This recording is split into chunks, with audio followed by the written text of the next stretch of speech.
take the treats. Thank you. Slippery lanyard. Now, so we're now teaching e-collar, doing some e-collar stuff with little crazy Frank. He has a habit, of course, of biting the leads and all that, doesn't he? Yeah. So, what were you advised by that behaviour to ignore that or change it for a treat, or they just didn't even tell you? Change it. Exchange it for something. Right, okay. So, what I've been doing with Frank, and when we teach e-collar, remember what the dog knows least comes first. First, yeah. So e-collar first. So I'm finding a level that Frank feels. So I've already started and I've been dialing up and found out a level first. So I've already found that he feels like an 8. So here I tap, Frank, come, good job buddy. And if I want, normally with boom, straight to the food, right?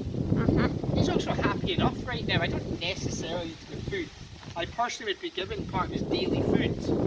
Giving e-collar conditioning teaching, okay? So just so you see, I'll let him have a wee pee. Just so that you see, when my hand is up, I'm pressing the collar, okay? Yeah. So what I'm doing each time right now, because it's new, is every time before I press, I'm going back down to like 1 or 2 and building up till I see him respond to it. Then I'm calling name, command, affection. Okay? Yeah. I'm holding the button right now, not yet, but what I will be doing is I'll be holding the button first. Then I call the dog name, Frank, come. I let go of the button as I say come, and if needed, I pull the line to give this means this. This means this. This means this. Okay? Yeah. So you watch. So, Frank, come. Good job, buddy. Good job. It's a boy. Okay, so what you don't see, he's never felt e-collar before. He's on an 8 right now, okay? So watch again. Frank, come. Yeah. Okay, this is how e-collar is introduced. Don't let anyone tell you otherwise. It's lies. This is how e-collar is introduced. And 99% of the time, this is how you use e-collar. The e-collar also has the ability to go higher to punish behaviours. Thank goodness it does. Okay, so here again.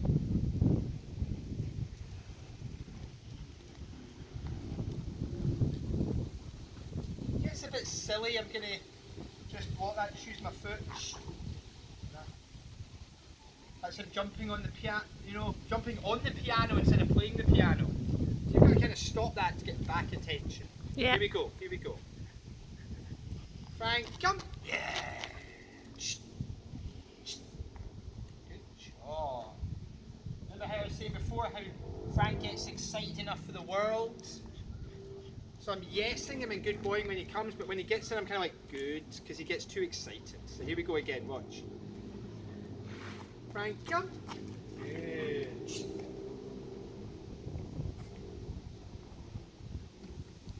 Do you see how, first of all, how little concern the dog is of e-collar? He's learning, okay?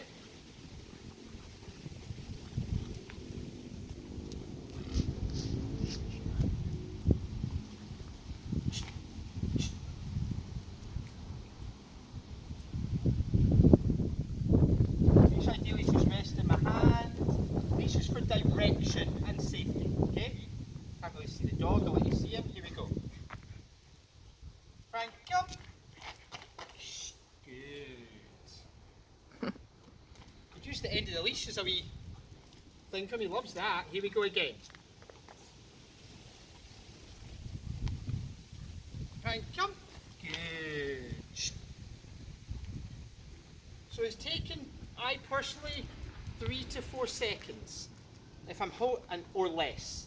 If I'm holding it for 3 or 4 seconds or more, like 5 seconds or more, I'm either in too big a distraction initially, I'm not got a good connection, or I'm too low a level. Okay? Yep. Or I'm not giving him enough information. Alright? And that can be also because I'm in too much a distraction. Okay? So, I'm on a good level, I just maybe sometimes need to give him a bit more information. So see how long, right? 1, 2, good job. Good job, buddy.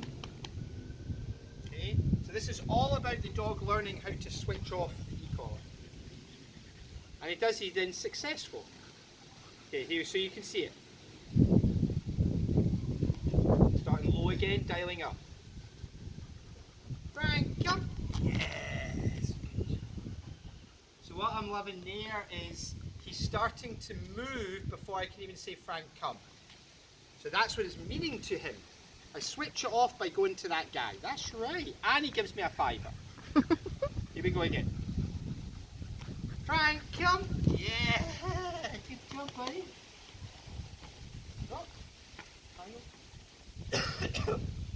This is the armbands and this is the float.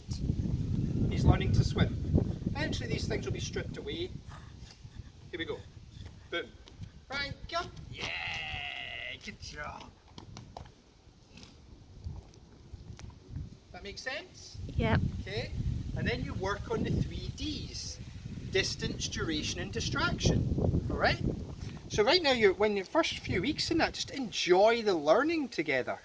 Then you can build up the distract and go, okay, now I need to find, in your dog's case, cars and other dogs and things like that. Then you can use it. But if the dog now understands the tool, if I've been taught how to drive, I've passed my driving test, I know what the rule was, I know what the speed limit was, and I choose to make the mistake, I can be punished, I can get the speeding ticket.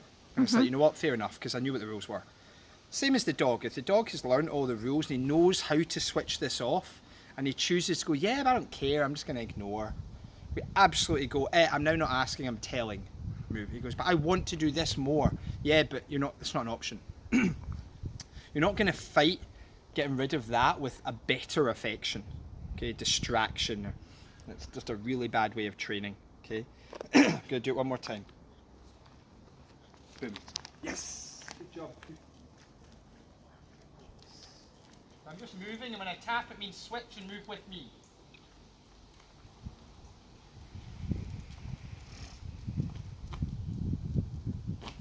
Yeah.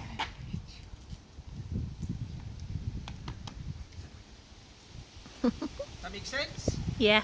Now it's your turn. So you can stop that, and we'll let you have a